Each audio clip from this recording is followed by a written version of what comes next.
या त्रिविक्रमाचं आणि अंबज्ञतेचं अत्यंत जवळचं नातं आहे.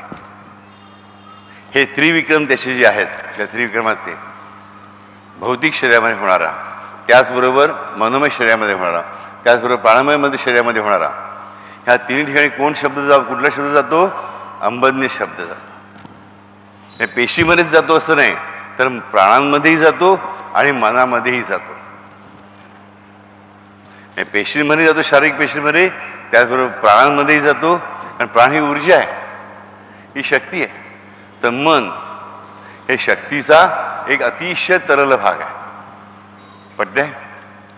तर ह्या तिन्ही गोष्टींमध्ये जाऊन, प्रत्येक अंशामध्ये जाऊन कार्य कोण करू शकतो? त्रिविक्रम. त्याचबरोबर आमच्या हातामध्ये काय असू शकतं? त्रिविक्रम काय आम्ही सांगितलं ऐकणार नाही आहे, बरोबर? तो बॉस आहे, अल्टिमेट चीफ आहे तो, बरोबर? पण आमच्याकडे अंबज्ञ शब्द ही त्यानेच दिलेला काय आहे? अल्गोरिदम आहे. अंबज्ञ शब्द हा त्रिविक्रमाचा सगळ्यात महत्त्वाचा अल्गोरिदम आहे. अंबज्ञ हा शब्दच समजतंय? कारण समस्त रोगांचं निवारण करतो तो त्रिविक्रम. आणि त्यासाठी आपण अंबज्ञ असणं आवश्यक आहे. घरामध्ये भांडण होणं हा देखील कौटुंबिक रोगच आहे. बड्डे नोकरी सुटणं, नवीन नोकरी न लागणं, घरात पैसा न येणं, आलेला पैसा खर्च होणं जास्त, हाही रोगच आहे.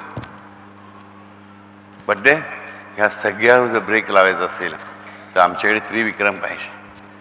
आणि त्रिविक्रम तर आमच्याकडे बघणारच आहे सदैव. मग आम्ही काय करू शकतो?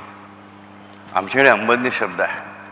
तो आम्ही जेवढा प्रेमाने स्वीकारू तेवढी ती अंबज्ञता आमच्या शरीरातल्या प्रत्येक पेशीमध्ये, आमच्या प्राणांच्या प्रत्येक अंशामध्ये आणि आमच्या मनाच्या प्रत्येक कोपऱ्यामध्ये जाऊन जिकडे ब्रेक लावायला पाहिजे तिकडे ब्रेक लावणार आहे. आणि जिकडे वेग वाढवायला पाहिजे तिकडे ॲक्सेलरेटरचं म्हणजे वेग वाढवायचं काम करणार आहे.